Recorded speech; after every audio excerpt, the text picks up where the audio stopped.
আজি পবিত্ৰ ঈদ সমগ্ৰ দেশৰ লগতে অসমতো ইছলাম ধৰ্মী লোকসকলে এই ঈদ উল আজহাৰ বা ঈদ উৎসৱ আয়োজন কৰিছে। আমি দেখুৱাইছোঁ পথৰুঘাট সমন্বয় গোষ্ঠীৰ উদ্যোগত এইদৰে সমূহীয়াভাৱে নামাজ আয়োজন চলাৰ পিছত ঈদ উল আজহাৰ জিকিৰ আৰু জাকিৰ অনুষ্ঠানৰ আয়োজন কৰিছে। মোৰ সহযোগীয়ে দেখুৱাইছে।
এইদৰে আচলতে পবিত্ৰ ঈদ উল জোহা উপলক্ষে পথৰু সমন্বয় গোষ্ঠীৰ এটি সাংস্কৃতিক বা সামাজিক অনুষ্ঠান স্বেচ্ছাসেৱী অনুষ্ঠান প্ৰতি বছৰে এইদৰে ঈদ উল জোহাৰ আয়োজন কৰিছে বা অনুষ্ঠানৰ উৎসৱৰ দিনাখনে জিকিৰ জাৰি আয়োজন কৰিছে। আমাৰ সৈতে কথা পাতিবৰ কাৰণে আগবাঢ়িছোঁ।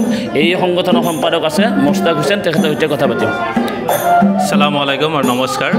আপোনালোকৰ সংবাদ মাধ্যমৰ জৰিয়তে আমি আজি পবিত্ৰ ঈদ উল জোহাৰ দিনটোত সমগ্ৰ অসম তথা বিশ্ববাসীক আমি ঈদৰ আন্তৰিক ওলগ আৰু শুভেচ্ছা জ্ঞাপন কৰিছোঁ।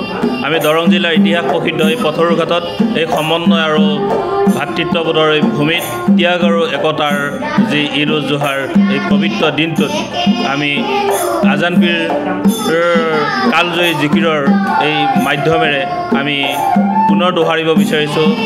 সংস্কৃতিয়ে আমাৰ সমাজ গঢ়ে আৰু আজান পীৰ চাহেব এই শংকৰদেৱৰ আদৰ্শৰে যে জিকিৰৰ মাধ্যমেৰে যি আমাৰ শান্তি সম্প্ৰীতিৰ যি বাৰ্তা প্ৰেৰণ কৰিব বিচাৰিছে। সমন্বয় সম্প্ৰীতি এই অসম ভূমি আৰু অসমত বিভিন্ন জাতি জনগোষ্ঠীৰ ভাতৃত্ববোধৰে আমাৰ বসবাস কৰা এই অসমখন আমি সদায় মিলা প্ৰীতিৰে আছোঁ আৰু মিলা প্ৰীতিৰে থাকিম। আৰু এই বাৰ্তাই আমি পুনৰবাৰ আজি পবিত্ৰ ঈদ উল জোহাৰ দিনটোত আমি দোহাৰিব বিচাৰিছোঁ।